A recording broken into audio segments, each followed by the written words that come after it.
Hello दोस्तों, welcome to PW only IAS.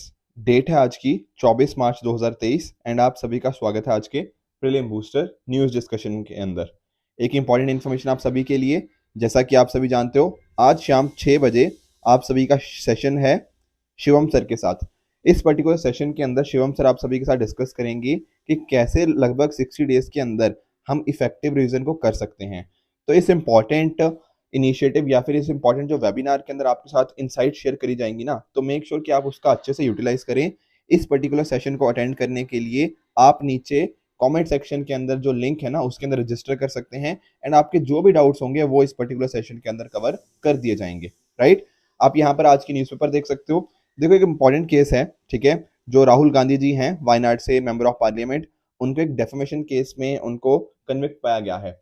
थोड़ा सा ना इसको थोड़ा होल्ड करते हैं, ठीक है। थोड़ा और अच्छे आर्टिकल्स आएंगे इसके रिगार्डिंग, या फिर इवन जो एडिटोरियल डिस्कशन है आई थिंक उसमें ही सुमित सर कवर कर देंगे। तो एक बार कल आज देख लेते हैं, अदरवाइज कल हम इसको बहुत डिटेल में अच्छे से कवर कर लेंगे, इधर वेज या तो एडिटोरियल के माध्यम से या फिर मैं ही आपके साथ अच्छे से डिस्कशन कर लूंगा इसके रिगार्डिंग। सिमिलरली हिंदू के अंदर भी आप यहाँ पे न्यूज इंपॉर्टेंट देख सकते हैं। तो चलिए चलते हैं आगे, ठीक है। कल आप सभी ने बोला था कि शहीद दिवस के ऊपर एक वीडियो बना दीजिए, तो बिल्कुल एक वीडियो मैंने बना दी हुई है, ठीक है। आप चैनल पे जाके देख सकते हो, बहुत सारे लोगों ने कमेंट्स में लिखा है, तो जिन्होंने नहीं देखी जाके वो वीडियो देख लीजिए। इन तीनों की मैंने वहां पे कवरेज करने की कोशिश करी है। कल मैंने आपको होमवर्क दिया था नागोर्नो काराबाख रीजन के रिगार्डिंग। देखो, इंपॉर्टेंट काफी रीजन है, काफी वजह से न्यूज में रहा है। थोड़ा सा इसको अगर हम देखने की कोशिश करेंगे ना, तो आप रियलाइज करोगे कि जब हम बात करते हैं अर्मेनिया और अजरबैजान की, देखो ये दोनों कंट्रीज आपको ध्यान में रखने हैं, अर्मेनिया और अजरबैजान। इनके बीच में ये डिस्प्यूटेड जो रीजन है ना, इसको नगोर्नो काराबाख रीजन इसको बोला जाता है। अब सर ऐसा क्या है, क्या इसके पीछे का रीजन क्या है?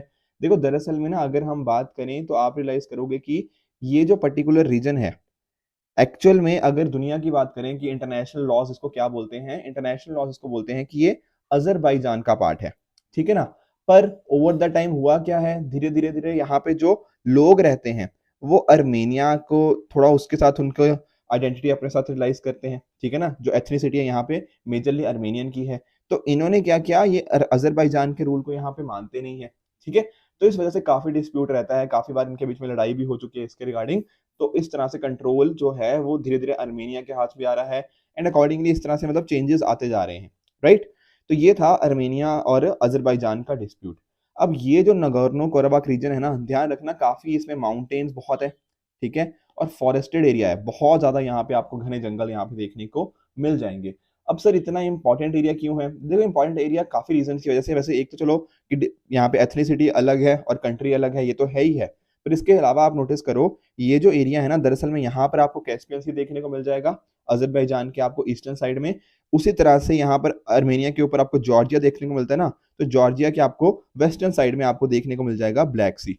हमने ब्लैक सी भी और कैस्पियन सी, इन दोनों की कंट्रीज की मैपिंग कर रखी है, ठीक है ना। इन दोनों की जो बॉर्डरिंग कंट्रीज हैं वो हम अच्छे से मैप कर चुके हैं, तो आपको ये डेफिनेटली पता होना चाहिए। अब बहुत सारी गैस पाइपलाइंस हो गया, ऑयल पाइपलाइंस हो गया, वो इस एरिया के आसपास से जाके गुजरती हैं। आई बात समझ में? तो डेफिनेटली अगर मान लो कल को लड़ाई हो जाती है ना, तो इन पाइपलाइंस को भी टारगेट किया जाएगा, ये जो गैस और ऑयल पाइपलाइंस है, और इसकी वजह से दुनिया भर की जो एनर्जी सप्लाईज हैं उसके ऊपर इम्पैक्ट आएगा एंड हमें ऑयल के प्राइसेस काफी हाई देखने को मिल सकते हैं। तो डेफिनेटली स्ट्रेटेजिकली भी इंपॉर्टेंट है। बाकी हमने रीजन भी समझ लिया अर्मेनिया और अजरबैजान के डिस्प्यूट का एंड अकॉर्डिंगली हमने लोकेशन भी इसकी देख ली। अब एक छोटी सी चीज इसके रिगार्डिंग, और वो क्या है सर, एक वर्ड आएगा मिन्स्क ग्रुप। अच्छा सर, ये क्या है मिन्स्क ग्रुप? देखो, मिन्स्क ग्रुप ना एक हमारे पास ऑर्गेनाइजेशन है, OSCE, organisation for security and cooperation in Europe. I repeat, organisation for security and cooperation in Europe. अब यहाँ पर ये जो इन्होंने क्या बनाया, एक मिन्स्क ग्रुप बनाया, क्या करने के लिए सर? ये अर्मेनिया और अजरबैजान दोनों के बीच में डिस्प्यूट है ना, इस डिस्प्यूट का कैसे शांति से, कैसे एक पीसफुली हम एक प्रॉपर सोल्यूशन लेकर आ पाए नगोर्नो कराबाख रीजन का, इस वजह से ये मिन्स्क ग्रुप हमें यहाँ पे देखने को मिलता है। तो कल को आपसे कोई पूछे ना कि मिन्स्क ग्रुप किस चीज से रिलेटेड है, तो आप बता देना कि इसको भैया ये अर्मेनिया और अजरबैजान या फिर जो नागोर्नो कराबाख रीजन है उससे रिलेटेड है। और इस ग्रुप को रशिया हो गया, यूएस हो गया, फ्रांस हो गया, इन सभी के द्वारा को चेयर किया गया, ठीक है। तो ये हो गया हमारा नगोर्नो कराबाख रीजन, ये हम अच्छे से समझ गए हैं।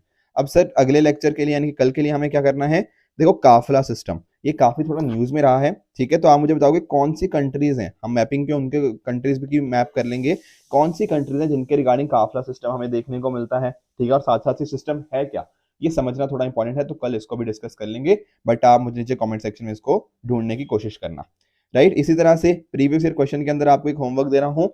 आज डेट है हमारी हिस्ट्री की, ठीक है। तो हिस्ट्री से हम थोड़ा क्वेश्चन एक उठा रहे हैं, इंपॉर्टेंट हो जाते हैं इस तरह की टर्मिनोलॉजीज के रिगार्डिंग क्वेश्चन बहुत पूछे जाते हैं। तो इसको एक बार ट्राई करना, फिर कल हम इसको अकॉर्डिंगली अच्छे से देख लेंगे। चलते हैं अगले टॉपिक की तरफ, that is IPCC AR6 synthesis report context. अब समझना है इसको। पहली बात तो देखो क्या है, IPCC यानी कि inter governmental panel on climate change, इसने अपनी एक रिपोर्ट निकाली है। ये AR6 और कुछ नहीं है, ये असेसमेंट रिपोर्ट 6 है, ठीक है, छठी असेसमेंट रिपोर्ट है, इसके द्वारा निकाली गई है।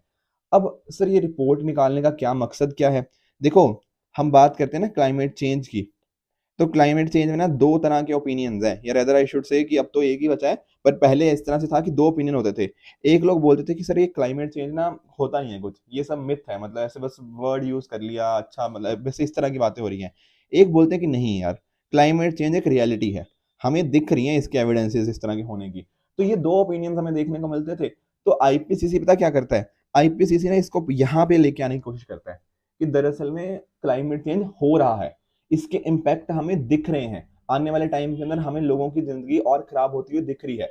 तो इसके रिगार्डिंग जो डिफरेंट डिफरेंट तरह की मतलब जो रिपोर्ट्स हैं वो इसके द्वारा पब्लिश करी जाती हैं, जो इसको प्रूव करती हैं कि नहीं जो क्लाइमेट चेंज है इट इज अ रियलिटी। ये बात आप ध्यान में रखना। तो जो पॉलिसी मेकर्स हो गया, उनको एक तरह के इनपुट्स यहाँ पे प्रोवाइड करी जाती हैं कि करेंटली क्लाइमेट चेंज की वजह से क्या दिक्कतें आ रही हैं, क्या इसके इम्पैक्ट हैं, फ्यूचर में क्या रिस्क हो सकते हैं, एंड साथ ही साथ आप लोग क्या कर सकते हो ताकि ये क्लाइमेट चेंज को टैकल कर पाओ। इसके रिगार्डिंग ये IPCC की रिपोर्ट्स हमें देखने को मिल जाती हैं। तो अभी जो करंट हम सेंसस रिपोर्ट की बात कर रहे हैं, यहाँ पर बात करी गई है कि क्यों हमें ग्रीन हाउस गैस एमिशन को कम करने की जरूरत है, जो हमने जो एंथ्रोपोजेनिक फैक्टर्स की वजह से क्लाइमेट चेंज हुआ है उसको हम कैसे टैकल कर सकते हैं, एक लिवेबल फ्यूचर, ठीक है ना, सभी के लिए एक ऐसा फ्यूचर कैसे बना पाए जहां पर आसानी से हम रह पाए, ये सारी बातें यहाँ पर करी गई हैं।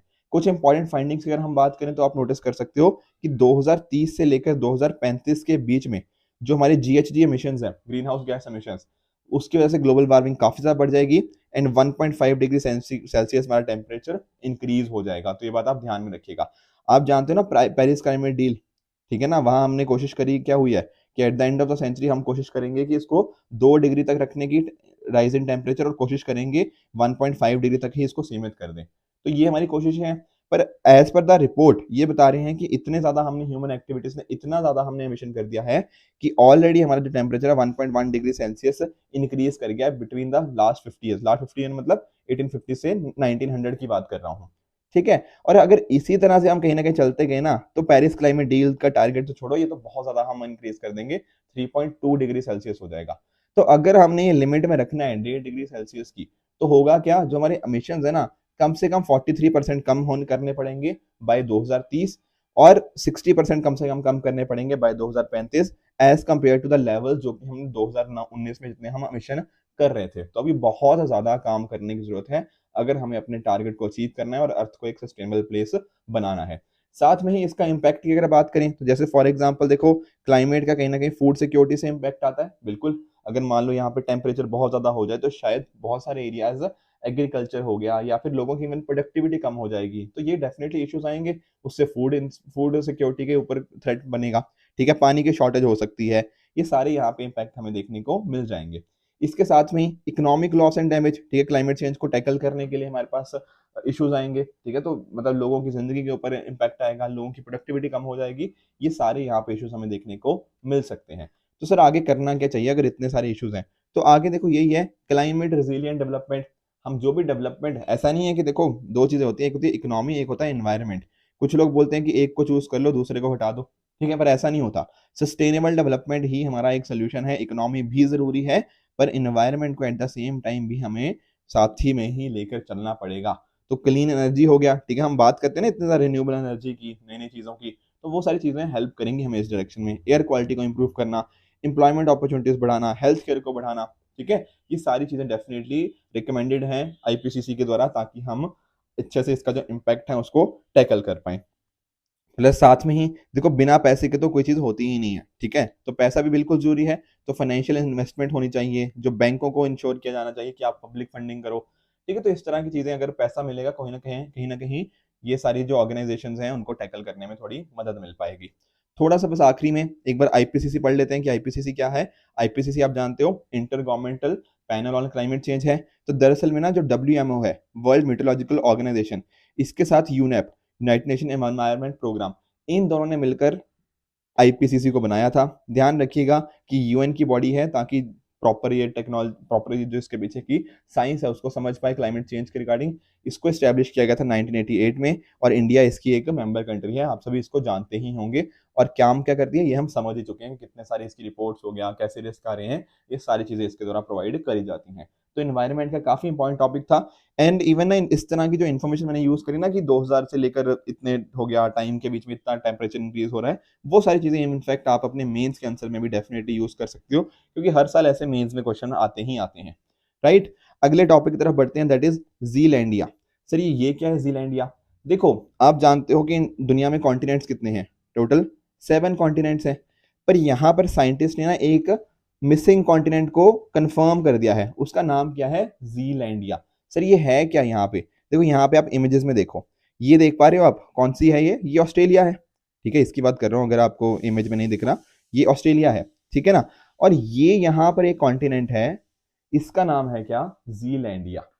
अब सर हुआ क्या है, मतलब देखो एक्चुअल में ना पास्ट में भी हम लोग बात करते रहे हैं कि एक हमारे पास कॉन्टिनेंट और है, ठीक है, इस इमेज में भी देख सकते हो, ये है यहाँ पे जीलैंडिया कॉन्टिनेंट। तो यहाँ पे हुआ क्या था ना, पास्ट में भी एक 1642 में ना एक Dutch businessman and sailor Abel Tasman, इन्होंने बोला था कि इन्होंने मतलब एक तरह से फाइंड करने की कोशिश करी थी इस ग्रेट सदर्न कॉन्टिनेंट को, ठीक है ना। तो अगर हम बात करें जीलैंडिया की, तो एक काफी लॉन्ग और नैरो माइक्रो कॉन्टिनेंट है, पर ये एक्चुअल में ना सबमर्ज्ड है, ज्यादातर हिस्सा इसका सबमर्ज्ड है। कहाँ पर? साउथ पैसिफिक ओशियन के अंदर, ठीक है। तो आप जानते हो ऑस्ट्रेलिया के साथ में ही है, तो सदर्न पैसिफिक ओशियन ही होगा, ठीक है। और इसका अगर आप देखना चाहो तो 1.89 मिलियन स्क्वायर माइल लैंड है, जो कि ऑस्ट्रेलिया के साइज का लगभग आधा हिस्सा हमें देखने को मिल जाएगा। अब थोड़ा अगर आप देखो ज्योग्राफी को अच्छे से जानते हो, तो आप जानते हो ना कि गोंडवाना लैंड हमारे पास हुआ करती थी, ठीक है, जहां से फिर जो अल्फ्रेड वेजनर ने भी इसके बारे में बताया हुआ है, ठीक है। तो ये जो पार्ट था ना जीलैंडिया, एक टाइम पर सुपर कॉन्टिनेंट गोंडवाना का पार्ट था। फिर धीरे धीरे अकॉर्डिंगली जैसे जैसे पुल अवे होता रहा, ठीक है, गोंडवाना से अराउंड 105 मिलियन ईयर्स अगो, फिर यहाँ पर जीलैंडिया ना जैसे पुल अवे होता गया, साथ में ही वो नीचे भी गिरता गया, सिंक होता रहा नीचे को, ठीक है, वेव्स के बीनीथ वो सिंक होता गया। इस वजह से आज के टाइम पे जो मोस्ट ऑफ इट्स पार्ट्स हैं वो क्या है, वो सबमर्ज हमें देखने को मिल जाता है। तो ये बात आप डेफिनेटली ध्यान में रखिएगा कि अंडर वाटर हमें देखने को मिलता है। अब इसकी देखो फायदा क्या है इस डिस्कवरी से जानने से, एक तो हमें पता लग गया कि अब दुनिया में 7 नहीं भैया 8 कॉन्टिनेंट है।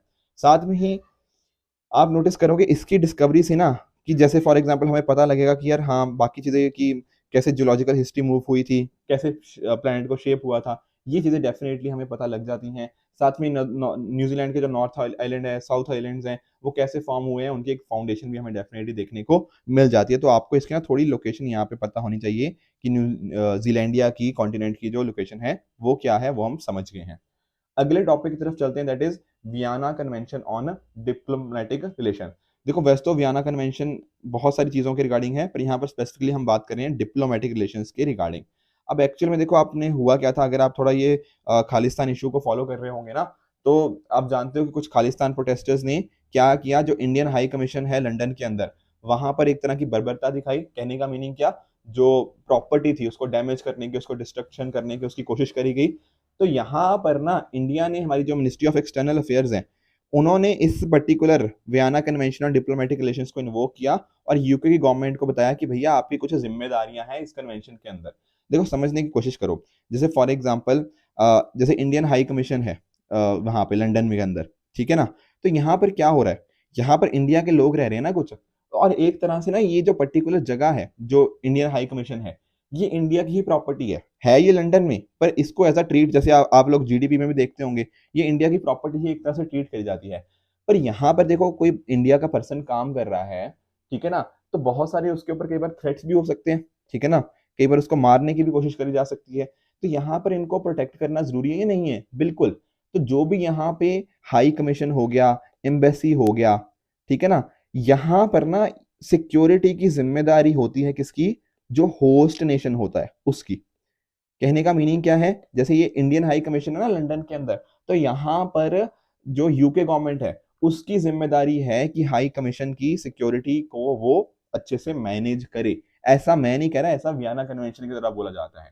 तो आई होप आप समझ पाए होंगे कि वियना कन्वेंशन का आखिर अक्सर मीनिंग क्या है, क्या इसके पीछे का लॉजिक क्या है।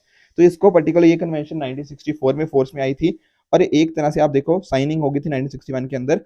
क्या पर्पस है इसके पीछे का, ताकि हम एक तरह से ना डिप्लोमेटिक रिलेशंस कैसे किन पर्टिकुलर रूल्स के ऊपर, किन पर्टिकुलर फ्रेमवर्क के ऊपर वर्क करते हैं, ठीक है, उनको उनको एस्टेब्लिश करना, कंट्रीज के बीच में उनको मेंटेन करना, एंड अगर जरूरत करे तो खत्म भी करना, ये सारे वियना कन्वेंशन के अंतर्गत हमें देखने को मिल जाते हैं।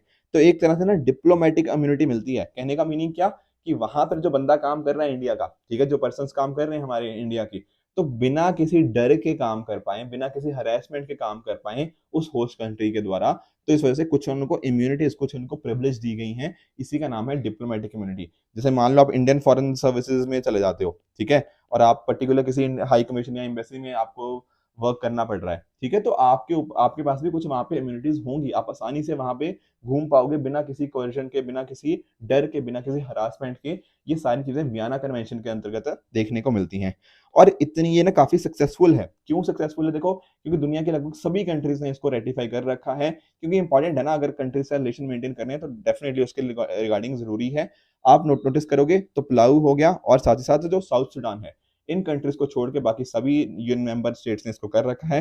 साथ में ही होली सी हो गया, स्टेट ऑफ पैलेस्टीन, इन्होंने भी यहाँ पे हमें देखने को मिल जाती हैं। ठीक है, तो बहुत ही एक एक्सटेंसिव डॉक्यूमेंट है जहाँ पे 53 आर्टिकल्स हमें देखने को मिल जाते हैं, एंड इसके आर्टिकल 22 के अंदर जो ऑब्लिगेशंस हैं वो हमें देखने को मिल जाती हैं। बाकी इंपॉर्टेंट यही था कि सिक्योरिटी यहाँ पे किसकी होती है, होस्ट नेशन की होती है। तो ये बात आप डेफिनेटली आपको पता होनी चाहिए। और साथ ही साथ जो होस्ट स्टेट है ना, उसके अंदर ड्यूटी होती है कि वो कोई भी ऐसा डैमेज उसको ना होने दे, कोई इंट्रूड ना करे, तो एक तरह की डिस्टर्बेंस वहां पे कोई पर्टिकुलर चीज के रिगार्डिंग ना हो। ये यहाँ पे बात हमें देखने को मिल जाती है with regards to Vienna convention. अगले टॉपिक की तरफ बढ़ते हैं, दैट इज एबल प्राइज। देखो, आप जानते हो नोबेल प्राइज जानते हो ना, तो नोबेल प्राइज आप जानते हो 6 चीजों के लिए मिलता है। अब उन 6 चीजों में ना नोटिस किया होगा आपने कि मैथमेटिक्स इंक्लूडेड नहीं है। ठीक है ना, जैसे फॉर एग्जांपल आप जानते हो कि मेडिसिन के अंदर मिलता है, पीस के अंदर मिलता है, केमिस्ट्री हो गया, इकोनॉमिक्स हो गया, इस तरह से 6 चीजों के लिए मिलता है, पर नोबेल प्राइज मैथमेटिक्स के लिए नहीं मिलता। तो यहाँ पर ना 2 और प्राइजेस हैं जो बड़े ही फेमस हैं in the field of what, mathematics. एक नाम है उनका एबल प्राइज, एक है फील्ड्स प्राइज। ठीक है, ये मैथमेटिक्स की दुनिया में सबसे बड़े प्राइजेस हैं, और इनको एक तरह से नोबेल प्राइज भी बोला जाता है इन दोनों को ही। ठीक है ना, एक्चुअल में दोनों ही आपको नोबेल प्राइज मिल जाएंगे। कई जगह पे आपको गूगल पे एबल प्राइज मिल जाएगा कि इसको नोबेल प्राइज बोलते हैं मैथमेटिक्स का, कई जगह पे फील्ड प्राइज मिल जाएगा। तो दोनों ही बहुत ही प्रेस्टिजियस अवार्ड्स हैं in the field of mathematics. तो अभी रिसेंटली क्या हुआ है सर, देखो, पार्शियल डिफरेंशियल इक्वेशंस, आप में से जो लोग मैथ से डरते होंगे वो तो डिफरेंशियल इक्वेशन से बहुत डरते होंगे। यहाँ बात हो रही है पार्शियल डिफरेंशियल इक्वेशन की, जो बात नहीं करते होते थे del Y by del X, ठीक है ना, जो वो चीज होती थी। तो उसके लिए अभी रिसेंटली एबल प्राइज मिला है मैथमेटिक्स का, किसको, अर्जेंटीनियन अमेरिकन लुइस कैफरेली को, इनको इस बार अवार्ड मिला है एबल प्राइज। ठीक है, तो थोड़ा सा अगर बस जान लो कि मैथमेटिक्स के लिए है। ठीक है, साथ ही साथ एक नॉर्वेजियन मैथमेटिक्स हुआ करते थे नील हेनरी एबल, उनकी याद में इस एबल प्राइज को दिया जाता है, और इसको एस्टेब्लिश किया गया था नॉर्वे की पार्लियामेंट के द्वारा 2002 के अंदर। हर साल जो नॉर्वे के किंग है उसको अनाउंस करते हैं, एक या एक से ज्यादा जो मैथमेटिशियंस होते हैं उनको। ठीक है, इंडिया के केस में भी अगर आप नोटिस करोगे ना, तो 2007 में श्री एस आर श्रीनिवास, ठीक है, वर्धन, इनको मिला था, ठीक है, जो कि इंडो अमेरिकन है, क्योंकि उन्होंने प्रोबेबिलिटी थ्योरी के अंदर काफी अच्छा कंट्रीब्यूशन किया था। ठीक है, साथ में यहाँ पे मॉन्ट्री अवार्ड आपको 7.5 मिलियन नॉर्वेजियन क्रॉनर का आपको देखने को मिल जाता है। तो ये हो गया छोटा सा इन्फॉर्मेशन रिगार्डिंग एबल प्राइज। अगले टॉपिक की तरफ बढ़ते हैं, दैट इज शारदा पीठ। अब देखो, एक्चुअल में पहले तो समझने की कोशिश करो कि ये जो हम बात कर रहे हैं किस जगह की बात कर रहे हैं। यहाँ पर बात हो रही है पाकिस्तान ऑक्युपाइड कश्मीर की। ठीक है, हमारे होम मिनिस्टर साहब ने ये बात करी है कि गवर्नमेंट कोशिश करेगी एक ओपन कॉरिडोर शारदा पीठ का, ठीक है, जो कि पीओके में है, ताकि जो श्रद्धालु है वहां पर आसानी से जा पाए। तो शारदा पीठ अगर हम बात करें तो एक अबेंडेंड हिंदू टेम्पल हमें देखने को मिल जाएगा, कि बेसिकली अब उसके उतनी ध्यान नहीं दिया जाता है इसके ऊपर, पर अदरवाइज ये काफी इंपॉर्टेंट ना लर्निंग का सेंटर रह चुका है पास्ट के अंदर। देखो, दरअसल में जो नाम है ना, आप अगर नाम नोटिस करोगे तो आपको ये शारदा विलेज के अंदर देखने को मिलेगा। एक माउंट हारमुख करके एक वैली है नीलम रिवर के अक्रॉस, वहां पर हमें देखने को मिलता है। तो पाकिस्तान ऑक्युपाइड पीओके के अंदर हमें ये चीज देखने को मिलती है। और जो आप जानते हो, ठीक है, जो हिंदू डिटी है सती, ठीक है, तो सती के जो अलग अलग पार्ट्स हैं, कहीं पर आंखें हैं उनकी, कहीं पर इस तरह से, तो उनकी जो बॉडी पार्ट्स उनके जो है ना फॉलन, उनमें से एक जगह पे यहाँ पे हमें देखने को मिलता है ये शारदा पीठ, जो कि 18 महाशक्ति पीठों में से एक है। इसको देखो बिल्ड किया गया था in Kashmiri architecture style using red sandstone, तो ये भी आपको पता होना चाहिए। प्लस साथ में अगर आप नोटिस करो तो यहाँ पर कुछ इंपॉर्टेंट जो स्कॉलर्स थे ना वो यहाँ पे पढ़ने आया करते थे। जैसे आपने कश्मीर के रिगार्डिंग ना कलहन का नाम बिल्कुल सुना होगा, तो कलहन हो गया, आदिशंकर हो गया, वेरोचना हो गया, ये सारे यहाँ पे देखने को मिल जाते हैं। और कश्मीर का इन्फ्लुएंस यहाँ पे बहुत ज्यादा है। जैसे जो शारदा स्क्रिप्ट है वही कश्मीर की ओरिजिनल स्क्रिप्ट है, ठीक है, जो कि माँ शारदा के नाम पे भी रखा गया है। साथ में अगर आप नोटिस करो तो आप नोटिस कर सकते हो कि पूरी दुनिया से यहाँ पे लोग आते थे, यहाँ पे पढ़ने हो गया, यहाँ पे स्पिरिचुअल नॉलेज गैदर करने काफी लोग आया करते थे। आज के टाइम पर सिचुएशन थोड़ी खराब है, पर डेफिनेटली अगर डिवोटीज को यहाँ पे मिलेगा, थोड़ी और डेवलपमेंट होगी, कहीं ना कहीं वो हम चीजों को वापस से रीइग्नाइट भी करा जा सकता है। तो इसके साथ में अगर आप इंपॉर्टेंस इसकी समझने की कोशिश करो तो जो रिकंस्ट्रक्शन होगा इसका, ठीक है ना, तो डेफिनेटली वो शारदा सिविलाइजेशन और साथ ही साथ जो ओरिजिनल स्क्रिप्ट है कश्मीर की, दैट इज शारदा स्क्रिप्ट, उसको प्रमोट करने के अंदर बहुत ज्यादा हेल्पफुल हो सकता है। तो ये हो गया आज के टॉपिक्स जो हमें डिस्कस करने थे। कल जो मैंने प्रीवियस ईयर क्वेश्चन दिया था एनवायरमेंट के रिगार्डिंग बीओडी के हैं, तो उसको एक बार समझ लेते हैं। देखो बीओडी होता है बायोलॉजिकल ऑक्सीजन डिमांड। अब देखो जो पानी है ना, पानी के अंदर बहुत सारे हमें ऑर्गेनिक मॉलिक्यूल्स देखने को मिलते हैं। सर बिल्कुल। अब जो माइक्रोब्स होते हैं अलग अलग हमारे, ठीक है ना, उनको ना कुछ डिजॉल्व्ड ऑक्सीजन की जरूरत पड़ती है। सर क्यों पड़ती है डिजॉल्व्ड ऑक्सीजन की जरूरत? ताकि ये जो ऑर्गेनिक मॉलिक्यूल्स हैं पानी के अंदर जो प्रेजेंट है, उनको मतलब एक तरह से मतलब कितना उनको यूज करने, मतलब डिजॉल्व ऑक्सीजन इसलिए यूज करी जाती है ताकि जो बायोलॉजिकल प्रोसेस है इनको मेटाबोलाइज करने का, ठीक है, जो ऑर्गेनिक मॉलिक्यूल्स हैं इनको मेटाबोलाइज करने के अंदर, इस पर्टिकुलर प्रोसेस के अंदर ये माइक्रोब्स के द्वारा भी तो कुछ पर्टिकुलर डिजॉल्व ऑक्सीजन रिक्वायर्ड होगी या नहीं होगी? The answer is yes. तो जो बायोलॉजिकल ऑक्सीजन डिमांड है ना, ये इसी चीज को चेक करता है कि भैया कितना अमाउंट डिजॉल्व ऑक्सीजन का यूज किया गया माइक्रोब्स के द्वारा, ताकि वो जो बायोलॉजिकल प्रोसेस है इन ऑर्गेनिक मॉलिक्यूल्स को मेटाबोलाइज करने का, उसको अंदर यूज कितना किया गया। तो इसको बात करते हैं biological oxygen demand. I hope आप इस बात को समझ गए होंगे। अब एक बात ध्यान रखना कि जितना ज्यादा बायोलॉजिकल ऑक्सीजन डिमांड जितना ज्यादा होता है, उतना ही हम कहीं ना कहीं कह सकते हैं कि जो पानी है ना उतना ही ज्यादा पोल्यूटेड है। तो पॉइंट क्या हुआ? बीओडी किस चीज के लिए स्टैंडर्ड क्राइटेरियन है? ये बताता है एक्वेटिक इकोसिस्टम के अंदर कैसा आपका पोल्यूशन लेवल है, उसको असेस करने के लिए इसको यूज किया जाता है। तो ये बात आई होप आप अच्छे से समझ गए होंगे। अब आज के लेक्चर के बेसिस के ऊपर ये 5 टोटल क्वेश्चंस हैं जो मैं आपको होमवर्क के तौर पे दे रहा हूँ। इन पर्टिकुलर 5 क्वेश्चन का आप मुझे नीचे कमेंट सेक्शन में आंसर बताइएगा, कौन सा ठीक है कौन सा गलत है। प्लस साथ में जो प्रीवियस ईयर क्वेश्चन दिया मैंने आपको वो भी, जो हिस्ट्री के रिगार्डिंग था, एंड साथ साथ जो काफला सिस्टम है, ठीक है, उसको भी हम कल अच्छे से डिस्कस कर लेंगे। और ध्यान रखना जो भगत सिंह, शहीद भगत सिंह हो गया, राजगुरु हो गया, सुखदेव हो गया, इनके रिगार्डिंग मैंने वीडियो ऑलरेडी डाल रखा है, तो उसको भी आप मेक श्योर अच्छे से देख लीजिएगा। कल जो क्वेश्चन दिए थे उनका एक बार मैं क्विकली आपको आंसर बता देता हूँ। पहला, नवरोज क्या ऑटम सीजन की बिगिनिंग होती है? सर ये बात फॉल्स है, हमने डिस्कस किया था, ये स्प्रिंग सीजन होता है। दूसरा, ईएफएफ एक्सटेंडेड फंड फैसिलिटी, क्या ये वर्ल्ड बैंक ग्रुप की तरफ फंड प्रोवाइड किया गया है? The answer is false. ये हम बात किसकी करी थी? इंटरनेशनल मॉनेटरी फंड की, आईएमएफ की बात करी थी, ताकि जो मान लो कंट्रीज है ना वो अपने मीडियम टर्म स्ट्रक्चरल रिफॉर्म्स को अच्छे से इंप्लीमेंट कर पाए, उसके लिए होता है ईएफएफ। आई होप ये बात आप अच्छे से समझ गए होंगे। तीसरा सर, इंटरपोल, क्या 1914 के अंदर इसका फॉर्मेशन का आइडिया हमें देखने को मिला था in international criminal police Congress? ये बात सर बिल्कुल ट्रू है, ठीक है, इंडिया की तरफ से आप जानते हो जो सेंट्रल ब्यूरो ऑफ इन्वेस्टिगेशन है, सीबीआई है, वो इसके साथ लिंक करती है। चौथा, वर्ल्ड हैप्पीनेस रिपोर्ट, क्या ये एनुअल पब्लिकेशन है यूएनएसडीएसएन की, United nation sustainable development solution network की? ये बात बिल्कुल ट्रू है, हमने देखा भी था, इंडिया की रैंकिंग भी समझी थी, तो ये बात यहाँ पे डेफिनेटली ट्रू है। लास्टली, ग्लोबल टेररिज्म इंडेक्स क्या ह्यूमन राइट्स वॉच के द्वारा निकाली जाती है? ये पर्टिकुलर स्टेटमेंट सर फॉल्स हो जाएगी।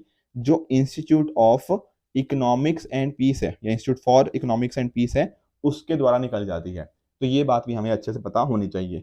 देखो कुछ चीजें ना मैं कई बार आपको समझाने की कोशिश करता हूँ, एक्चुअली जो प्रीलिम्स और मेंस है ना काफी इंटरलिंक्ड ही है। जैसे फॉर एग्जांपल आज असेसमेंट रिपोर्ट 6 से हमने पढ़ी ना, तो प्रीलिम्स के लिए इंपॉर्टेंट है, पर मेंस में भी आप इसको यूज कर पाओगे। उसी तरह से जैसे आपका GS3 के अंदर आपको टेररिज्म देखने को मिल जाएगा, जो इंटरनल सिक्योरिटी है वहां देखने को मिल जाएगा, तो ये पर्टिकुलर रिपोर्ट्स आप वहां पर भी यूज कर सकते हो। तो इस तरह से कहने का पॉइंट ये है कि बहुत सारी चीजें ऐसी होती हैं जो मेंस की आपको कई बार प्रीलिम्स में हेल्प कर जाती हैं, प्रीलिम्स वाली चीजें कई बार आपको मेंस में हेल्प कर जाती हैं। तो मेक श्योर कि आप दोनों को अच्छे से पढ़ा करो, राइट। तो ये हो गया आज का डिस्कशन। आई होप आपको आज का सेशन अच्छे से समझ आया होगा। अगर आपको इस लेक्चर की PDF चाहिए तो आप हमारे telegram channel only as nothing else पे जाके इस PDF को एक्सेस कर सकते हो एंड अपनी प्रिपरेशन को और भी बेहतर बना सकते हो। तो ये था आज का डिस्कशन। आई होप आपको आज का डिस्कशन अच्छे से समझ आया होगा। इसी तरह से आप भी अपने एंड पे हार्डवर्क करते रहिए। Goodbye and good luck.